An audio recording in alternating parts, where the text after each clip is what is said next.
everyone! Welcome to my video!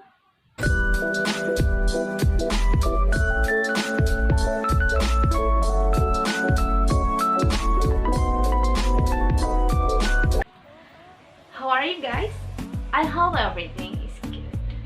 Okay, in my previous video, I have discussed novels. And this time, I will discuss book 2, but not a novel. I will discuss a different book, and this book contains about a person's life. What book is that? Yes, the book is a biography. Okay, the title of book I will discuss is Myself and Work, a biography of William Faulkner by Robert Wayne Hamlin. So, before we get into the book discussion, I will explain a little about the author. Okay, without any further ado, wait, I forgot one thing. I forgot to introduce myself. Introductions are important, right? Because if you don't know, then you know more. Okay guys, my name is Rima Luthfiah.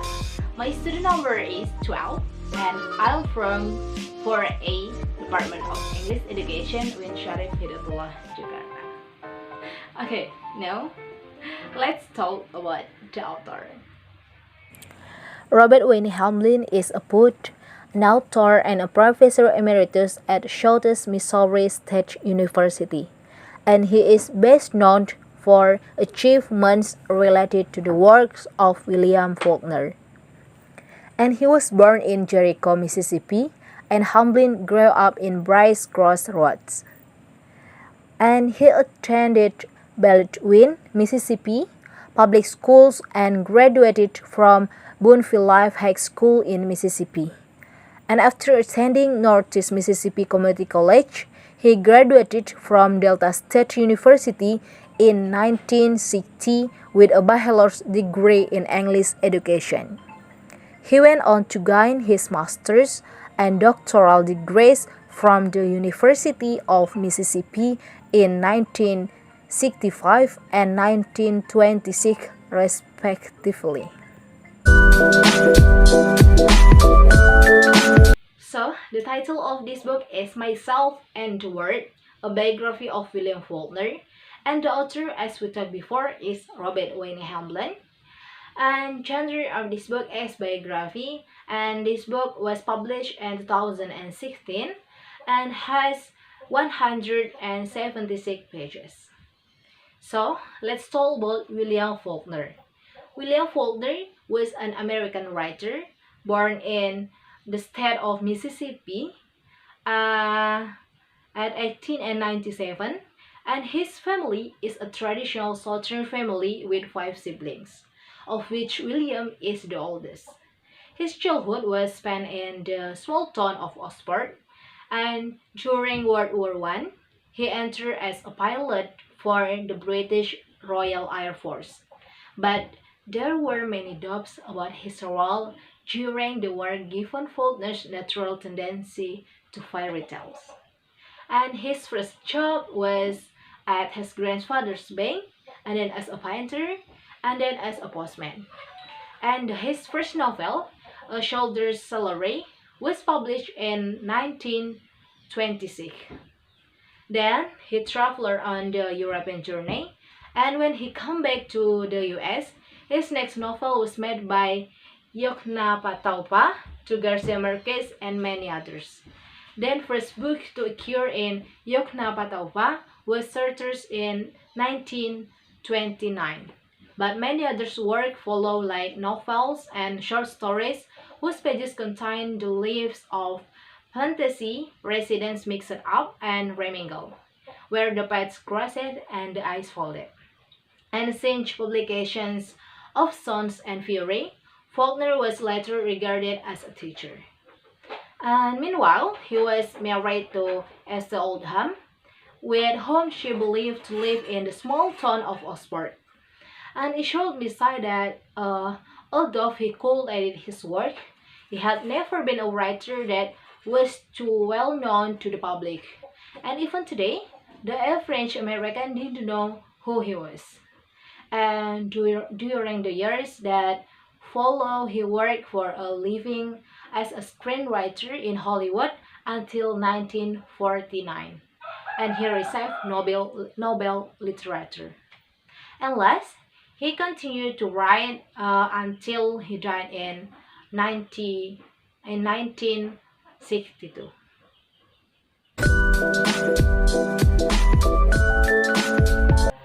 This book is really interesting for me. Why? Because Professor Hamlin brings us a clear, responsible, and useful account of William Faulkner's life, showing his long apprenticeships, his brilliant breakthrough into both the Yonapataufa saga and Hague modernism, and his sustained achievements throughout his merit career.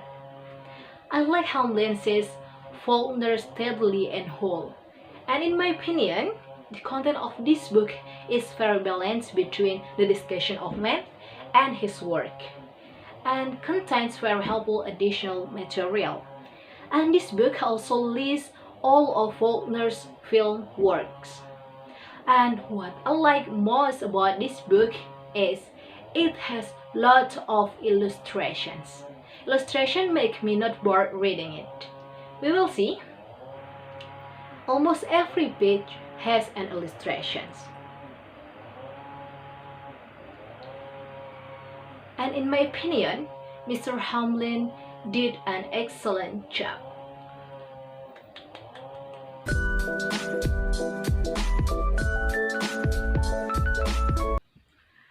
I have a hard time finding what I don't like in this book, because in my opinion, this book is almost perfect. Not too thick, has many illustrations, so that it makes me not bored, and the language style used is not difficult and very detailed, and there are many more things I like of this book. But I find irregularities in this book. This book is very detailed. I don't really like the writer to write William Faulkner's love life that is too detailed. One of example in this book writes that when William was crossed out by his childhood sweetheart who married Connor Franklin. I don't think it's important and unnecessary.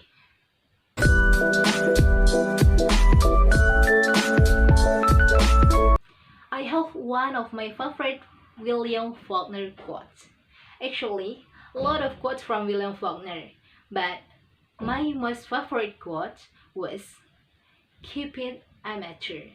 You don't write for money, but for fun. This should be fun, and it has to be fun.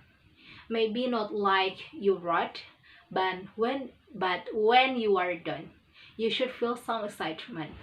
Then doesn't mean feeling proud, sitting there relaxing with what you have done, but this means you know you have done your best.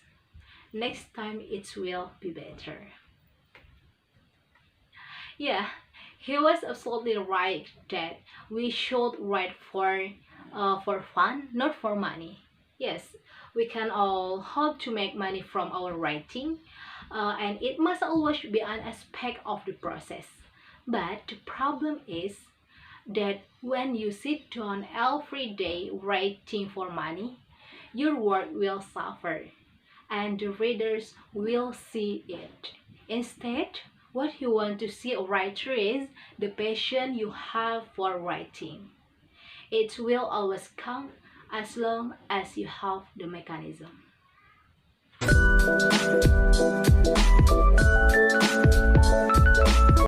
I highly recommend this book for writers, but other than writers can read this book.